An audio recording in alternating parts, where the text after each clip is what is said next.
Welcome to the Land Cave. We're living as nerds. I'm Patrick, joined by Owen. Hi! We're here talking gaming news, nerd news, all kinds of fun stuff. So you should like us on Facebook and follow us on Twitters.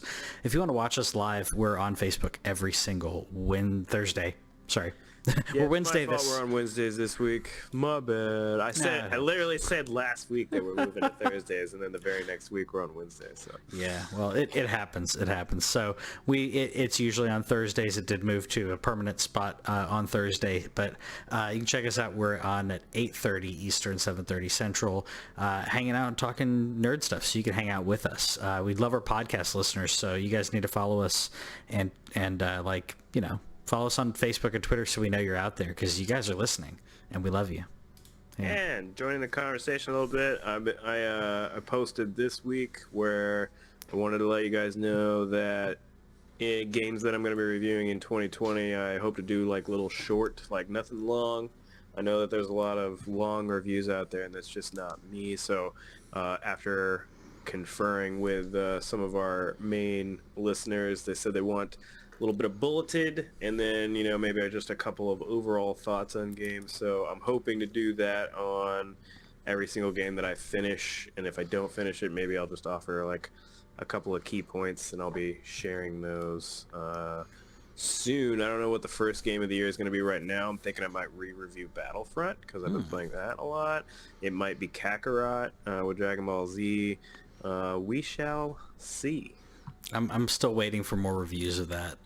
But it looks great. I just want to see more reviews and see what people think, and actually see like how that gameplay translates, because it I don't know if it's very quick time eventy when it comes to that kind of, there's kind of situations where you're flying in the air and stuff. But either way, I think it's gonna be fun. Well, one guy mentioned that he wanted to see more retrospective stuff, because and I get it, because not only do you miss some of the games in the past, but also if we're playing some of the older games, they're probably cheaper too. So for example, I'm playing Battlefront right now, and if I write down some things about it, it's actually on sale right now, and it's also available on EA Access. So I'll be trying to get to that. I have a plan like halfway through the year, maybe around when Ghost of Tsushima comes out or afterwards, to kind of do some of the kind of close out the PS4. So I'm planning to play Horizon sometime this summer, and maybe look for any other PS4 jewels that I've missed, and kind of give the PS4 a nice swan song as we get ready for PS5. Yeah, it's a fun time and an interesting time and kind of weird time to be when we transition. We've loved our consoles this generation, so it's an interesting time to be in. But I'm playing, or actually trading off with Whitney, but we're playing Red Dead Redemption 2. I say again, she's continuing her character, and we're kind of trading off as we play. And I just absolutely love the storyline in these in this game and the previous. Did you ever finish it before? I didn't finish it. No, Oh. No, I didn't finish it, and she's now further along than me. We just and she loves all the side missions, so it's gonna take a while. But like we just I don't know if you did the one with the lady who wrestles animals. Yeah, so we just did that one, and the hilarity ensuing in that was something that's just so rock star. So I'm loving it. Older game, but oldish. Are you playing good cowboy, bad cowboy? We're playing mostly good. Mostly good, but at the same time we are reserved, because we kind of anticipate. We're a pessimist good cowboy. Like he wants to see the good in people, but he expects everybody to just screw him over. Yeah. Honestly, I hated every single time my cowboy hat moved the negative direction, because I tried so hard, and there would be times where the trigger would just get itchy. Like I would be helping some guy out, and then all of a sudden I would shoot him in the face. and I carried strong pistols, and then also sometimes I carried the double sawed-off shotgun as the pistol, and both of those it was pretty much just like if I accidentally shot him, he died. It's over. Or if I accidentally shot him, he was about to run off and tell somebody, so I would have to kill him, and then I would pick him up and throw him in a brush somewhere so he wouldn't be found. Sure. Yeah, it's what you do. I'm doing that in Metal Gear, and I'm doing it in Red Dead Redemption, same thing, because I don't want people, except she's paying off so many bounties, it's like crazy. I don't remember having to pay off that many bounties, but really? Oh well, yeah. Like as often Oh, okay. Yeah. Yeah, I had a good time with Red Dead I'll never play it again, but I put my 90 hours into it when it launched, and I was surprised that I finished it after. I guess I'm not surprised that I finished, but like it definitely is a slow burn of a game, and I played it every day until I got through it, like sometimes into the wee hours of the morning. So Yeah. Yeah. That's good stuff. I saw you were also watching Games Done Quick. yeah, so I'm not playing any games this week. I don't really spend a lot of time during GDQ week, and it's just because GDQ is so fun. Yeah. And if I'll actually share it onto the LANCave page because I shared it on my personal page. But like for example, last night there was a blindfolded 2-person 1-controller punch out. Yeah. Speed run. And so for those who don't know what GDQ is, it is Games Done Quick, which is like a 7-day, 24 hours a day marathon for 2 different charities. The charity in the wintertime is the Prevent Cancer Foundation. They're just trying to earn money for charity, and they do it by having people showcase speedrun games. And for those who play video games but maybe don't know anything about speedruns, because there's a very weird conception about speedruns. If you initially think about it, you're like, why would you not want to enjoy the game? That's a lot of comments that I see. It's a completely different skill set. They break games, they route games to get the most optimal time, and so it's a really fun time, and it's a really way to see like a very large amount of games, as opposed to where if you just find individual speedrunners, they generally only speedrun a few games, whereas this is like a big variety. Like today they did the Sega block, so it was a Sega Genesis block, all these different Sega Genesis games. Deep cuts too. Deep cuts, yeah. Yeah, I think I'm trying to think of one that I saw. So I saw The Legend of the Mystical Ninja. Yeah. I'd never played that. Chameleon Twist 2. I don't think that was on Genesis, but either way. Like, no, they just have different. They have a bad games block where they only play like games that are thought to be terrible. They'll have like a Sonic block, a Mario block, those kind of a Zelda block. All your heavy hitters too, but there's definitely, like Patrick mentioned, some deep cuts. So it's just a thing I look forward to every year, and I also don't generally play any games that week because I'm too busy watching. It's literally on my TV in my living room right now. Nice. But if you're watching us instead, we appreciate it. But you can go check it out if you. It's live until Saturday. So. Yeah. Well, let me ask you something. We were talking about older games. Did you? Yeah. Well, it's not old. Sure. It's something people may have passed. Maybe they should have skipped. Did you ever play Anthem? I can't remember if you did. No. You didn't. So I was going to, and my wife even likes to remind me, like, you said you were going to buy this game, and then I heard how incomplete it was and refused to buy it. Yeah, and so essentially EA and BioWare in their partnership are essentially doubling down, as it were, on Anthem, doing a complete overhaul on what they refer to. Leaks were saying the core issues of the game and everything. It essentially amounts to, and I'm not trying to steal from Forbes here in the article that they put out, but they were basically alluding to. They could be the next No Man's Sky in regards to a horrible launch, an actually decent game that people can come back to. And I think that's the thing No Man's Sky is going to be known for, is it just a crappy launch that somehow works out in the long run. I think that more people could come into Anthem because I enjoyed what I played of it. It was just so repetitive. There's nothing to do. There's nowhere to go other than... or you could go places, but it didn't feel as open world as it should have. So I may go back. I don't know if you want to try it out.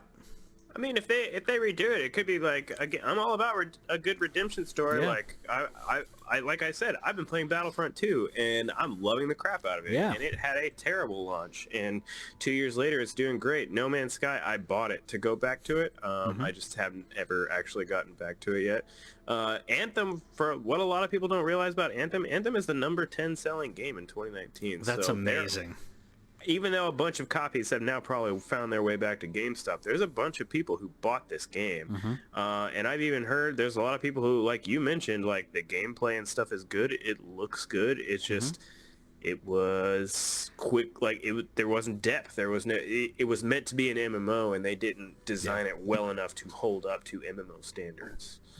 And I'd say as an MMO, this game still has better controls than most MMOs. So if they can flesh out the story and flesh out the world, I think it could be pretty good. I've not sold my copy. I still have my copy, and now I probably will hold on to it to check it out when they launch their giant patches of whatever they're doing. Yeah, and even Steven in the chat said that it was a lot of fun, but he just didn't have any desire to continue playing. And I've heard that quite a bit. And so if there is something that they do, if they launch a 2.0 like No Man's Sky did, or like it could be something gradual like Battlefront did, because that was definitely like a slow burn. They fixed the loot box thing right away, but the content kind of came in drips over the year. I'm willing to give it a shot, especially because I won't pay full price for it on digital, but like I said, you could probably go find a copy for relatively cheap in the coming months, as long as GameStop is still open, that is. Ooh, yeah, that's been... talk about somebody else who needs a redemption story.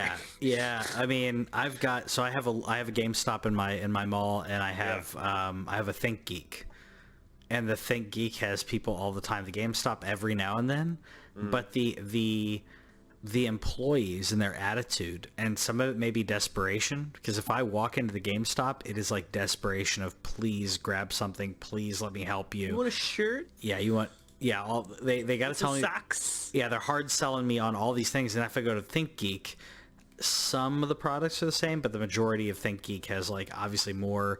I don't want GameStop to become ThinkGeek.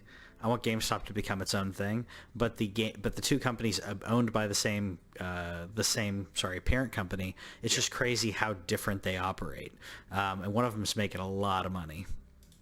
I heard an interesting thing on how Amazon's going to be trying to open some storefronts for some reason, kind of like a showcase room. Now imagine if somebody big, or even GameStop could do it, but like imagine like an Amazon bought GameStop and just used them as a video game showroom or something. Something like that would be cool. Or there's some concept things that GameStop have talked about doing where they want to become bigger in their community and start trying to do community-driven things.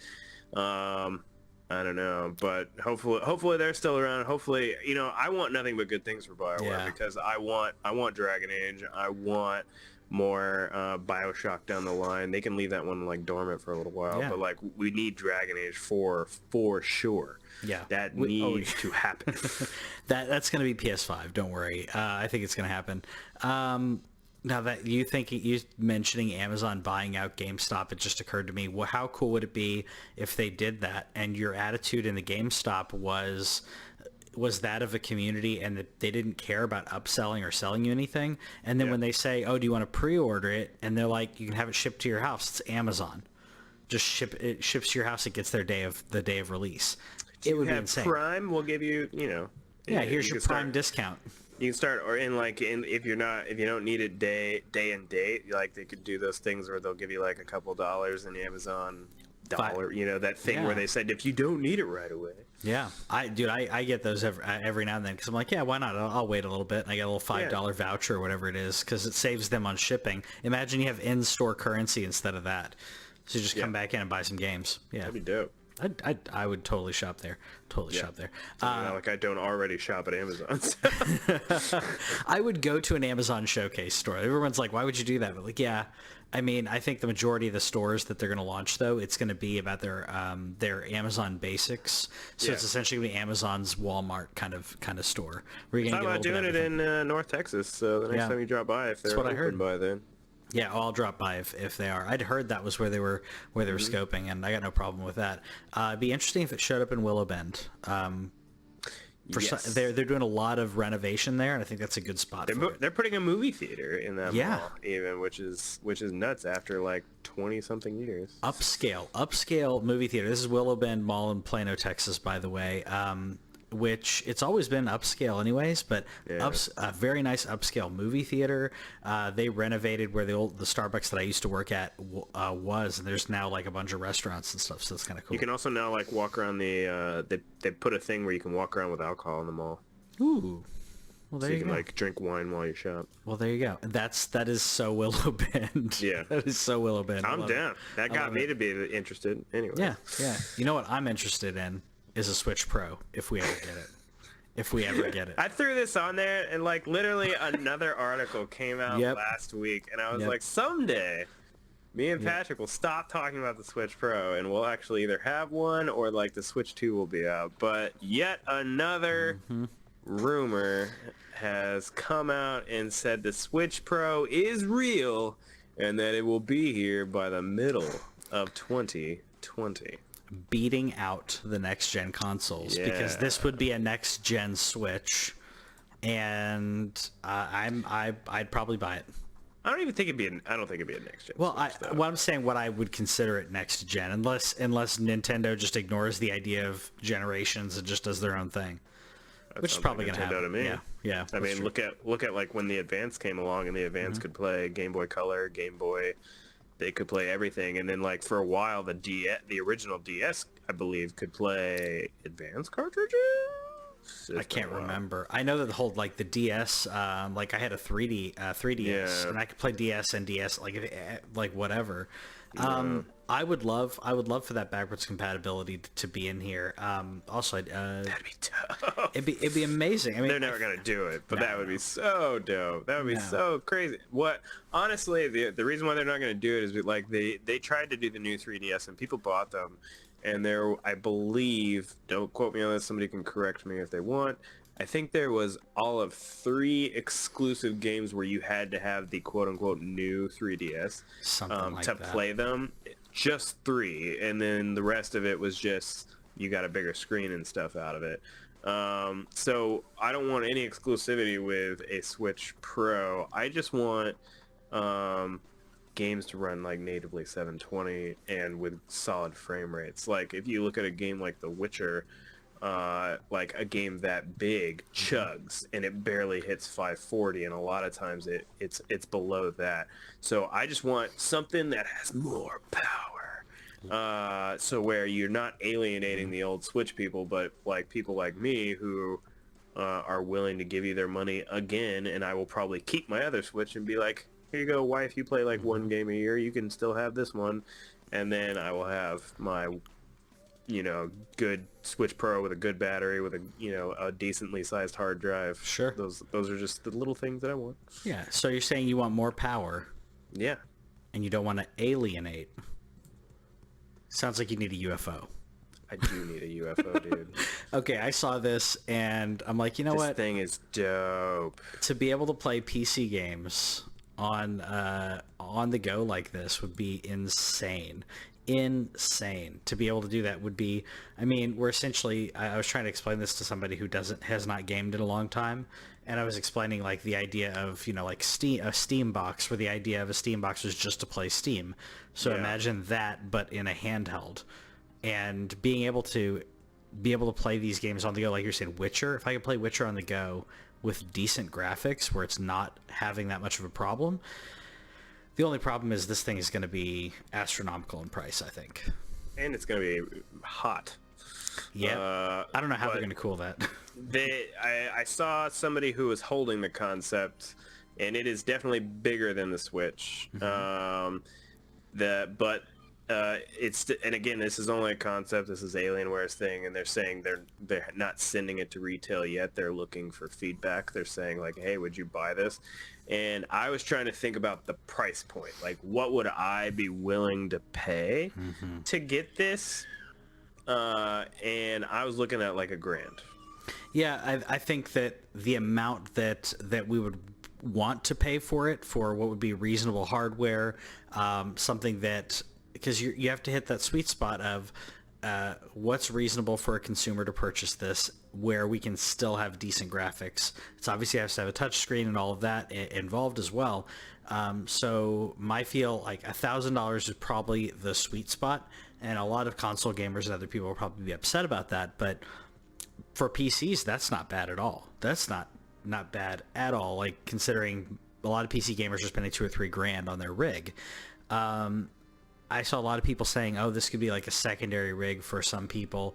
I could see that, or for someone who wants to be able to play PC games and has a bunch of PC games in their library that they want to be able to take on the go, because that depth of games, the depth of that library is insane. If they could hit $600, it would be an insane deal. I don't think they'll be able to do it though. No. It's never gonna be that cheap. And like even Steven, Yeah. again mentioned in the chat, you might have to sell a kidney. Like if A you little can bit. if you can hit $1,000, I think $1,000 is perfectly reasonable for a gaming PC that is better than a laptop because of its detachable controllers and the fact that not only does it have the detachable sided controllers just like the Switch, but it would also have either, from what I could tell, I think it was Bluetooth. So like Bluetooth capability for keyboard mouse. So it also has if you look at the back, there's a very hefty kickstand for you to be able to prop it, so you can, be on the go and still be able to play keyboard and mouse if you want to. If you can play Steam, if you can play Epic Game Launcher, if you can play Blizzard, like if you can play all of these and they all, function and get you this game library that you've had going since 2002, yeah, I'll pay $1,000. I'll easily drop $1,000. But once you start getting above that, it's really hard for me to justify that when I could buy 2 consoles for that, probably. Or we'll see what the Series X and the PS5 cost. But like, and I already have a Switch that's a handheld system. But just an on-the-go PC that is handheld is awesome. I sent this to Patrick like right away, like within seconds of seeing this. I was like, you need to see this bad boy, because for those of you who don't know, CES, the Consumer Electronics Show, is going on this week, and so that's where people show off their cool tech. There was like a really cool Elgato card that I want to show Patrick at some point as well, where it has onboard recording, so you don't have to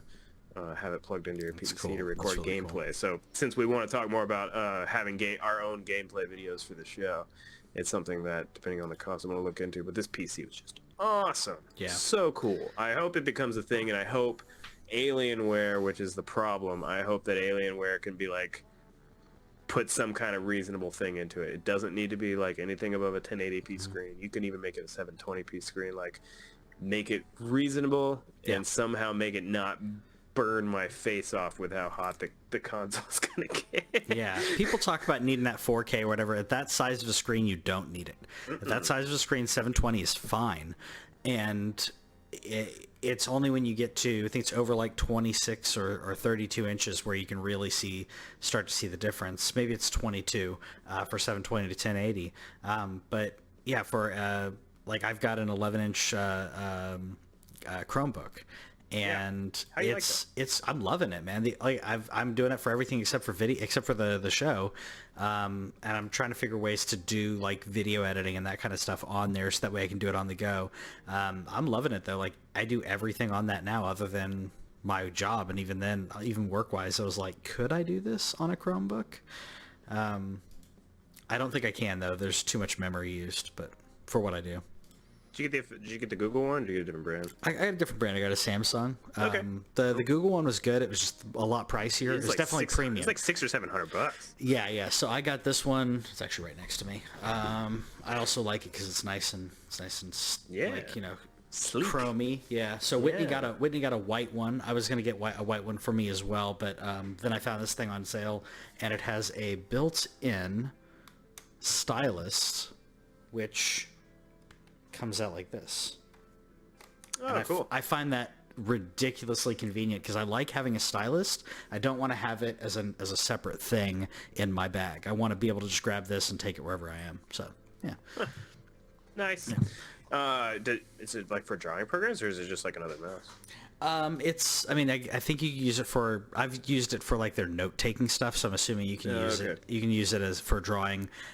The pressure sensitivity obviously is not as good as like Wacom tablets or anything like that, but for real quick jotting down notes or sketching something out, it's pretty good. One thing that they did talk about at CES that I didn't have on here, that I thought was interesting, because we keep talking about like the future of VR, and we've been saying like AR, I think is a bigger thing than people realize. See that shoe? I didn't see the shoe. What shoe? This AR shoe, where like somebody was showing like it was like a Nike, like a really nice shoe, and it's just sitting on top of the desk. Yeah. But it's not sitting on top of it. It's AR. Oh, okay. And like they were like going around it, like the shoe wasn't moving. Okay, and, yeah. Like the depth of the AR was like showing the shoe all around the desk. That's so cool. Yeah. Yeah, legit. It's amazing, and it's getting to the point where it's obviously it doesn't look like 100% real life, but it's so crazy close. But I did watch or I did listen to some people talking about. I think it was Delta that was doing it, where they were talking about if you could have an AR type of system where you essentially scan your boarding pass, and then all of the signage in an airport that has to deal with flights deals with your flight and nobody else's, so you don't have to scan. It also has language translation embedded as well, which Google does a really good job of as well. So I'm thinking you could go to Japan and read their obviously reading signs and be able to translate would be amazing, but being able to see flight information, having it connected just to yours, not having to filter that information is really cool. Being able to filter out white noise is the big thing that I'm excited about when it comes to AR. It's going to be cool. Yeah, just the only thing is, it's just like VR, where VR was like there for like a long time, and then only in the last few years with like Oculus and like PS4 have they made it to like a consumer price point. Yeah. So when does AR, like I saw Microsoft's awesome one, and it was like 3Gs. Yeah, it needs to be at a consumer price point. It needs to be at that consumer price point where we can all adopt in on something, at least a similar format, at least maybe in the back end, the API will be the same. For those who are gamers, since most of our shows, I don't know why I even said that, like the idea of like cross-play with whatever VR system that you get, whatever AR system that you get, needs to have that kind of functionality where no matter what I'm trying to interact with, it's going to work. It's going to get the feedback AR-wise, so I can have my choice of going Samsung or HTC or whatever we're going to do. That AR needs to be compatible across the board for it to work, because then you have a choice like a cell phone. You have a choice of your price point and your functionality, but everyone gets the same stuff AR-wise. Yeah. I feel like that's what Steam's doing with VR-wise, where they're with Half-Life Alyx and so on, because Steam has its own VR operating system, and those who don't know, Oculus also has its own operating system. Like they each have their own, and then obviously PlayStation's its own thing because it exists on the PS4, so that operates completely differently. But with Half-Life Alyx, they are not limiting it to, I believe they mainly support the Vive. I could be correct me if I'm wrong on that one. I think Steam is mainly about the Vive, but for Half-Life Alyx and so on, they're saying like you can play this on Oculus no problem. And I don't know if that's the first time that they've really like made it very clear, like, hey, we're just trying to make Steam VR a thing, and we're allowing you to use your headset of choice. But with the coming out of with Half-Life Alyx, and it hopefully being the turnaround that everybody thinks it's going to be, they're making that very clear that these are the systems it supports. It's not you are not just like handcuffed to buying just the Vive. It even works on the Oculus Quest, which is the completely computer-free one, but they made like a link or something that gives the Quest a little bit more power from your computer or something like that. But the fact that it's even going to run on that is cool to me. Yeah. So that needs to be, you're absolutely right. And just like with we'll relate this back to console gaming too. Microsoft's working on xCloud, and they got Sony to be like, yeah, we're interested in working with xCloud. Like that's big. Like, yeah, it's a partnership. This is bigger than your individual brand, and your brand being part of that ecosystem does not have to mean your brand is said ecosystem. Yeah. So I think it's an interesting world that we live in where we're blurring those lines. Yeah. But speaking of PlayStation and Xbox, by the way, PlayStation knocking out those numbers. Yeah. Holy crap. So some of the ones I thought was interesting as I rattled them off real quick. The 106 million systems sold with 103 million active users. So the fact that it's nowhere near a dying console, console at all. But then this is what I love: the 1.15 billion games sold. The attachment rate on this system is over 10 games per household. That's a huge success. People don't realize how big of a success that is. We're gamers and buy a lot of games, but there's a lot of gamers who buy a handful every now and then. So I did a little research just for funsies, and obviously this was just like a beginning of the generation prediction. Yeah. But back when PS4 and Xbox One came out, there was a prediction that the attach rate for PS4 and Xbox One was going to be 3 games. Yeah. So just for anybody, like, it could be any 10 games, but just imagine that they're $60 games. So that means that people are buying a PS4 and then they're spending around, on average, $600 extra dollars. Yes. on that console, and we're not even counting peripherals like controllers and stuff. The other one that is huge, even though Oculus is closing the gap now that Quest is out, is that PlayStation VR with 5 million units is the highest selling VR of all time. And you'd be like, 5 million, well, they just got 103 million. But again, we're talking the highest selling VR. So Oculus has been around for a while. Vive has been around for a while. None of them have pushed out 5 million units, but PSVR has. And just like you mentioned, 103 active, active, dude. We're talking, like, I understand that they're not all PlayStation Plus. You said 38 million, which is still nothing to snuff at. We're talking like that's a third. A third of your people are paying that. I think it's now 60. I think it's over $60 a year now. I always buy it on discount during Black Friday, but I think mine's extended out to like 2021. Just because every time I see one that's like $45, I'm like, yep, I'll just do it. Which I suggest people doing the same, especially if they see a Game Pass deal as well. Like, I know a buddy of mine who did some kind of deal where he wound up with he has Game Pass until the end of 2021, and it averaged out to $3 a month. Okay, that's crazy. Yeah, that is crazy. That's a crazy good deal. I would buy that. I would totally buy that. So watch out, because those prices, I only see them going up. I see Game Pass going up. I don't know how I know that the idea behind it is more people buy in. They also see an increase in individual game sales because people want to throw developers the extra money, which I get.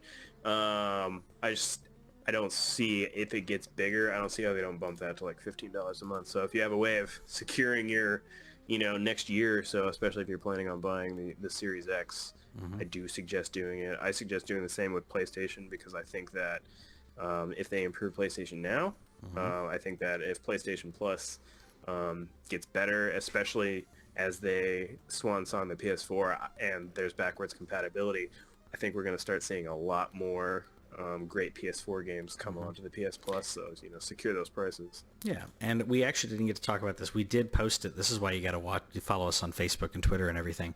PlayStation 5 official logo, and it's exactly what I expected. It's all we got. That is all we got, but it's exactly what we expected out of PlayStation 5. It is Sony. It is so Japanese, and I love how regimented it was. Like, this next one is PS5, and it's logical, and I love it, and it's beautiful. Yeah. The best thing was like I hated this conference. I was mad. Yeah, me too. I was a little salty about it because they said the future is coming, and they might have talked about the future of some other stuff, but like they literally like bragged on the PS4, rightfully so. They were like, hey, we had a great generation and we're not stopping. Like, 2020 is a good year for PS4. It's not over at all. Like, there's a ton of good stuff coming to PS4 this year, but at the same time, and they were like, and it's going to extend into PS5, and they did like played music and stuff, and then they were like, look at our PS5 logo, and it's like, all right, thanks. And, like, no, I don't think that this is gonna be in PS2 territory, but how long do you think there will continue to be new games and maybe not necessarily think new versions? I think the PS4 Slim has really knocked it out of the park. Yeah. But how long do you think that will continue to be a relevant console? Because I'm thinking 2.5 to 3 years. That's what I was thinking. 2.5 to 3 years. I was going to say 2 to 3, but I'm like, 2's on the really low end. PS4 is so good that after the PlayStation 5 comes out, people are going to just hang on to their PlayStation 4s if they don't have the money to, if they don't have the money, or it'll become their secondary console. Yeah. But you'll have so many people.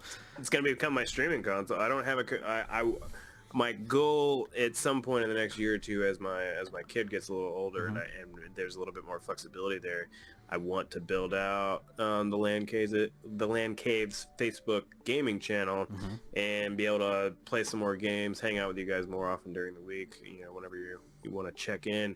So the PS4 is going to become that console because I have a big enough backlog to where we're going to be able to play that kind of stuff, and people are going to make games, especially with backwards compatibility. That the PS4 is not going anywhere. There's 110 million of them out there. Look at things like the Switch and the Xbox. Like, there's probably around 50 or 60 million Xbox and stuff out there. Like, imagine you now add another 50 onto that, and that's how many PS4s are. The system's not going anywhere. People are still making games for the Vita, for crying out loud. They're very few. It's like one game a month. But, like, that's a dead console. This console is very much alive and well, and the price point on the PS5 is probably going to be $500+. So not every parent is going to be willing to be like, yeah, we'll get you a PS5. I bet even next year with, like, Black Friday and Christmas, I mean this year, I bet Black Friday and Christmas is going to be big for PS4 sales, and maybe they push it up to 115, 120. Yeah, no, I agree with that. As you were talking about, like, what was I gonna say? Crap, I lost my train of thought. You were talking about PlayStation, and I had a really cool thing to say, and then I forgot what it was. Talking about streaming to Facebook, talking about... Oh yeah, sorry. You were saying that Vita still gets a game a month. Yeah. I don't consider that relevant because people are still making games for the Sega Dreamcast. Interesting. I know, but it's a favorite console for a lot of people. It's a cult classic, and there are people putting out Sega Dreamcast games. Like 2 or 3 came out last year. I did find out that there's a free Game Boy game maker that you can use online, and you can flash a Game Boy cart if you have a flashable cart. And really, we're talking about original Game Boy games. One of the other podcasts that I listen to, gaming related, he made for fun. He made a Game Boy game and showed it on Twitch. It was that's cool. It was fun and like legit, and like then. People started sending in pictures where they took the file and flashed their cart and showed it on a little Game Boy screen. On a legit Game Boy. That's cool. Yeah. That's cool. I know that there are I'm the flash in the cart. I'm assuming that they have some type of special cart that adds like an SD card or something to it. Because I've seen that. Yeah, because I've seen that with NES and SNES. And I'm tempted. 64 has one too. Yeah, I'm tempted to like kind of create a.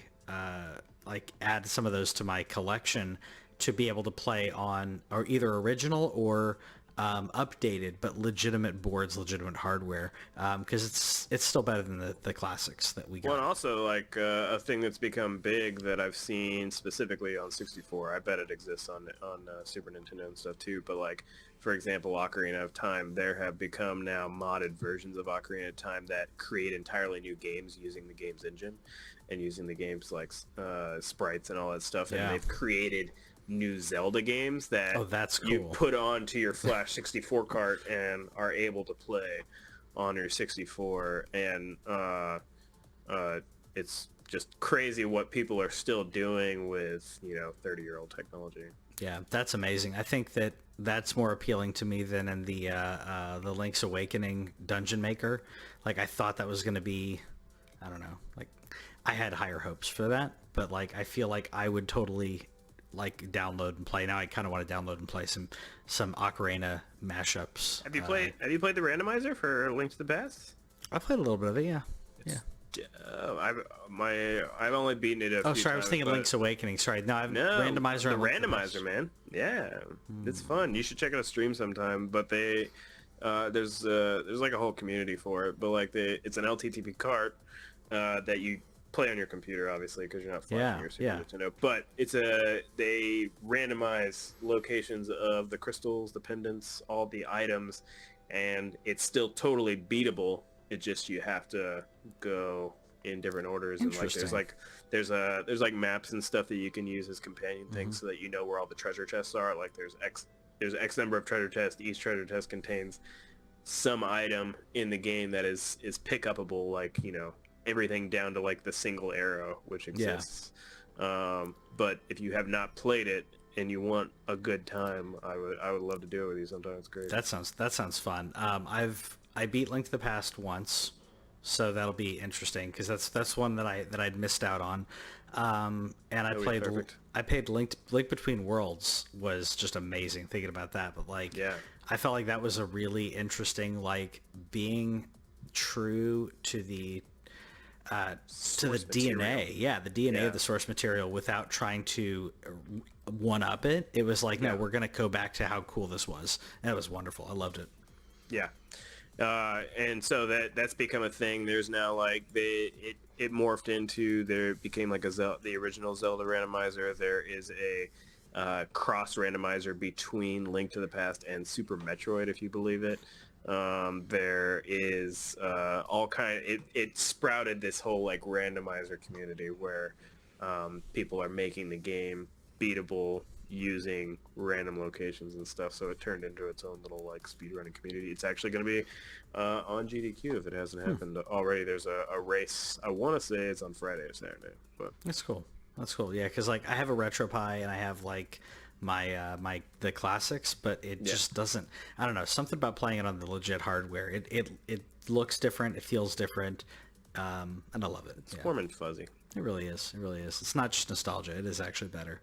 Anyways, that's all for the gaming news. We could continue to like rant about video games and how things were great when you shoot the gun, playing Duck Hunt and trying to shoot that dog. But anyways, I hope you had fun today on the LANCave, and we'll see you next time. Bye. Thanks for stopping by. It'll be on Thursday, I promise. Thursdays.